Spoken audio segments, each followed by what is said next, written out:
Labvakar! Esmu Mikus. Stāstīšu par Holijas Vebas grāmatu Aizmirstais kucēns. Šīs grāmatas galvenā varone ir Emija, bet viņas īstais vārds bija Emīlija. Mamma viņu tā sauc.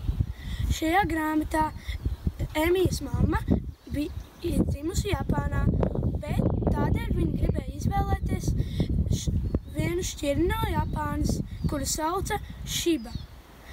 Es arī mazliet ko uzzināju par Japānu.